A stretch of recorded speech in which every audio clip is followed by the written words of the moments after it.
It's 8:06. Welcome into the final hour of Wilmington's Morning News on this Tuesday, September the 6th, 2022. It's great to have you alongside. Hopefully you had a nice Labor Day weekend. 910-763-4000 is our phone number if you'd like to jump in on the program this morning. Coming up here in just 30 minutes, we will take you back 26 years ago. That is the day in which Hurricane Fran ravaged parts of southeastern North Carolina. We'll bring you a brief history lesson and a little bit of a recap on that coming up here in just 30 minutes. But before that, we are just 63 days away from Election Day. And as I've mentioned earlier this morning, you're going to start seeing a big ramp up in the next couple of days on social media, on television, on radio, all over the place ahead of the midterm elections. And there's some concerning things. Folks still wondering about social media censorship. And is the facts and are the actual messages getting out? Joining us on the program this morning is Eric Peterson. He is a contributor over at Young Voices. And Eric, this pretty concerning interview, it came out a couple of weeks ago. Mark Zuckerberg was on with Joe Rogan, and he mentioned the idea that the FBI came to Facebook in 2020 and said, hey, wink, wink, nod, nod, be careful. Some news might be Russian disinformation. And we're now finding out that news turned out to be totally true the entire time. Good morning. Yeah, good morning, Nick. Thank you so much for having me. In a lot of ways, we didn't learn a whole lot new from the Mark Zuckerberg interview. We did know that the FBI had been putting out warnings about Russian disinformation. It seems a long time ago now, but there was a long time after that 2016 election that a lot of folks said the reason that Donald Trump got elected was because of disinformation on social media. Now, that turned out not to be true. They didn't spend that much money on it. But, a lot of the companies and, a lot of government agencies were really paying attention to it. And you could see how anyone could see the Hunter Biden laptop story and say, oh, this seems a little suspicious. The problem, like you note, is it turned out to be exactly true. And, of course, in, Facebook, now Meta's defense, they didn't ban it entirely like some other social media sites took it off. But it goes to show the dangers of trying to decide what is true before, all the facts come out. Well, and it's also the double standard of it too, Eric. I mean, if it was a common practice of when things are released and they're not, again, the Hunter Biden laptop story at the time seemed pretty unbelievable. And if, that was the standard and it was always followed, maybe there wouldn't be as big of a controversy. But, you get a Russian dossier paid for by Hillary Clinton and the Democrats that turns out to be a hoax. That's promoted by social media outlets that's not verified. And then things that turn out to be nothing but the truth are censored. It's a pretty stark double standard, is it not? Yeah, I mean, I think you end up in a place where when social media attempts to want to say what is true and what is not, especially when it comes to sensitive election information, you end up in a really big problem. This is one of the reasons that, of course, that a lot of social media sites have stopped taking political ads altogether. As you've noted, we're going to see a ton more social media ads start coming out. A lot of companies have decided this just isn't worth the headache. And I think that tends to be bad for democracy in the long run. But the trade-off there is that there's definitely more vetting of ads when they come on social media. There was, again, legislation like the Honest Ads Act, or there's legislation like up in Washington State that put a lot more requirements when it comes to speaking about politics in a paid way on social media.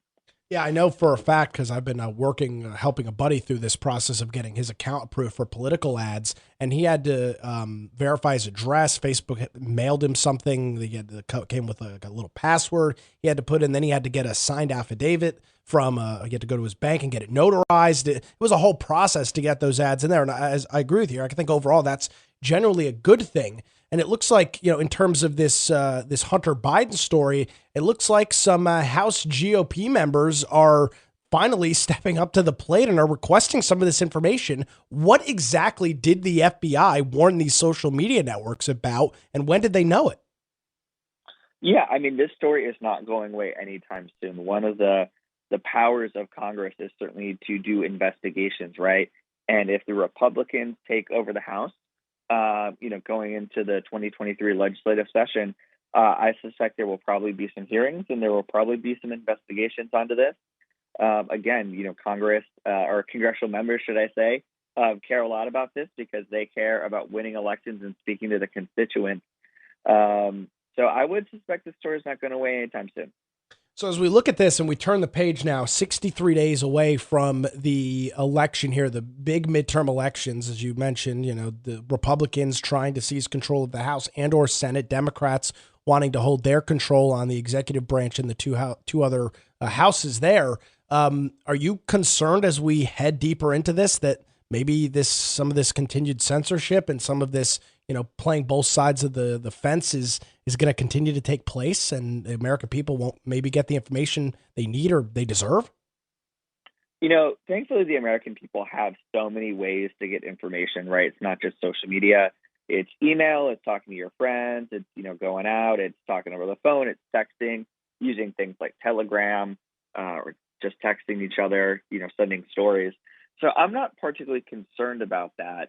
And I think a lot of people have made up their minds about who they want to vote for. There's certainly plenty of news sources out there. That said, of course, social media continues to be an important way in which people communicate. But the platforms like Facebook, especially, it doesn't have the political heft that it did in, let's say, 2008, 2012, or 2016. There's a lot more competition in the social media space, and a lot of people are, using those channels to communicate with each other. Yeah, we're seeing the rise of, as you mentioned, Telegram and some of these other things. Of course, the president's got his Truth Social. There's Gab and Parler and all these other different social networks that people are on. Eric, I caught an interesting story this week, and there's a guy who followed on Twitter for years now. His name is Alex Bernerson.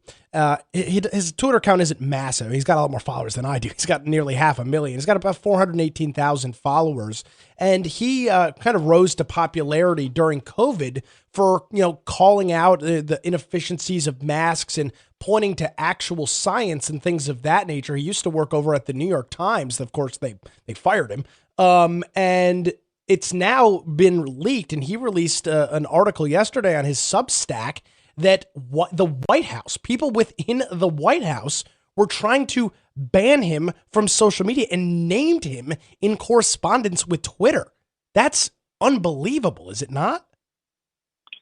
Yeah, I mean, it's definitely the power of the executive branch trying to jawbone companies to do things that the government can't do, right? Obviously, the First Amendment protects the right of people to speak and prevents the government from going and doing that.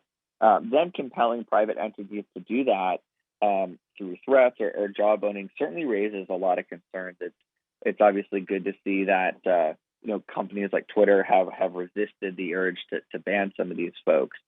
There's a big difference between companies trying to work with the CDC and make sure that good information gets out during a pandemic. It's certainly something that people at social media companies thought they'd probably never have to deal with. And a difference between trying to ban folks who are journalists or just trying to raise legitimate questions. Yeah, well, that obviously, I think it's a good point. I don't. It's interesting because, yeah, I don't think people within social media ever thought they'd be straddling that line. But to see the amount of, I guess you'd call it overreach in some way, shape, or form, it's pretty concerning during that whole period of time. And it seems like, though, at least to me, Eric, that it hasn't really changed, it hasn't gone back. Like you would have assumed that maybe some of this stuff would have died down, but it seems as if it's only getting worse. I mean, Twitter and some of these other social media platforms now have these, warnings below tweets and things of that nature, warnings below posts. It seems like they're almost doubling and tripling down. Yeah, I mean, at the end of the day, if people feel that social media is moving too far to one side or the other, I think our people are going to continue to seek out those alternatives.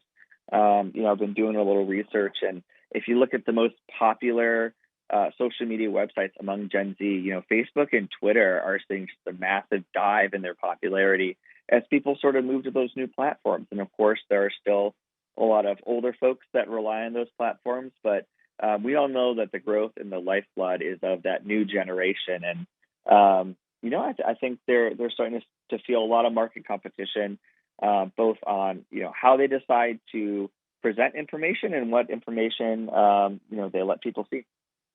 We're talking to Eric Peterson this morning. He is a contributor over at Young Voices. We're talking about social media censorship and I guess big tech censorship as we head into the 2022 midterm elections. And you do mention these other platforms that are available. Eric, what are some of the ones out there that that you're looking at, that you're following, and people should be aware of? Yeah, I know. Obviously, a lot of folks are familiar with TikTok. That, of course, is a whole nother subject for discussion about data and China and a different kind of big tech. But I think a lot of folks are moving to more curated channels. We talked a little bit about Telegram. That's been playing a really important role if you talk about the war in Ukraine and Russia. As you're looking at platforms like Discord, where folks are building a lot of community and people can make their own moderation decisions. It's not up to one big company or an oversight board. And of course, Reddit continues to go stronger and stronger. It's one of the companies that has seen continual growth over the last 5 or 6 years.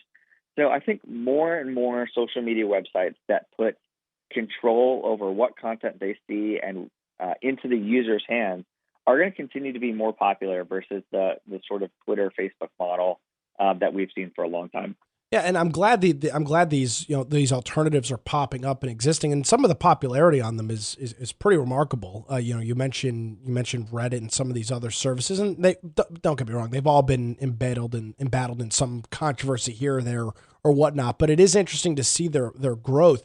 What do you say to people? Because I hear this all the time, Eric. Well, just get off social media. That is an easy thing to say, but depending on the industry that you work in and what you do and what your hobbies are, that is one of these things that's easier said than done. I don't believe I'd be able to do my job here every day without being active on social media. That's where so much news and whatnot comes from. Yeah, I mean, it's certainly a trade-off. I think it can be very easy for those of us who write and pontificate for a living to feel like these are essential services, but there are millions of Americans who don't use social media in that way at all, right? They email each other, they text each other, they might use a messaging service or something like Reddit to stay on top of the news. So I think that we can also often put ourselves in a certain mindset that we need these things. But I think we will continue to see more and more social media pop up that are on vastly different business models than we are used to, because people at the end of the day have a deep desire to connect and share with one another, especially on the internet.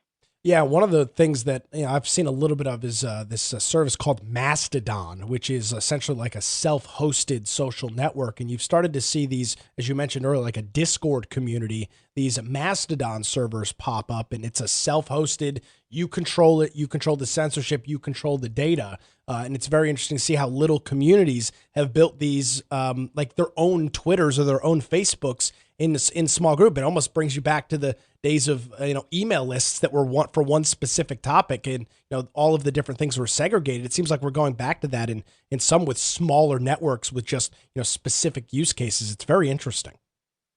Yeah, that doesn't surprise me at all, actually. You're talking about a gentleman with almost 500,000 followers. His sort of interaction with these people is often very little.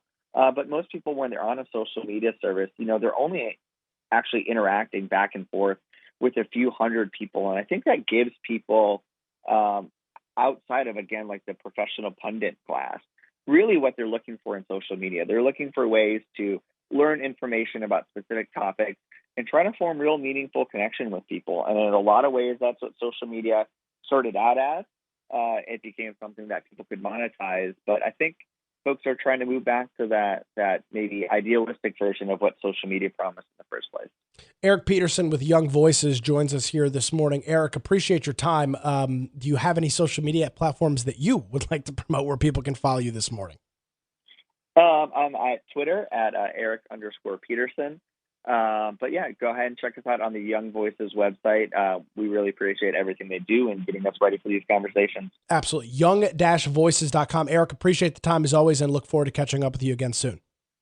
Thanks, Nick. Have a great day. Thanks, you as well. My pleasure. Eric Peterson joining us here this morning as we try and underscore and kind of dive into what is the current scape, the landscape of media, social media specifically in this situation now where, yeah, you can watch television and read the newspaper, but that story was on social media 6 hours before it made its way on television. It's really kind of thrown this whole thing upside down, and that comes with an immense amount of responsibility for these companies. We've seen some companies, I should say, handle it better than others. We'll grab a quick commercial break here at 8:21. I'll have some more thoughts on this coming up after this. You're listening to Wilmington's Morning News. The local news you need.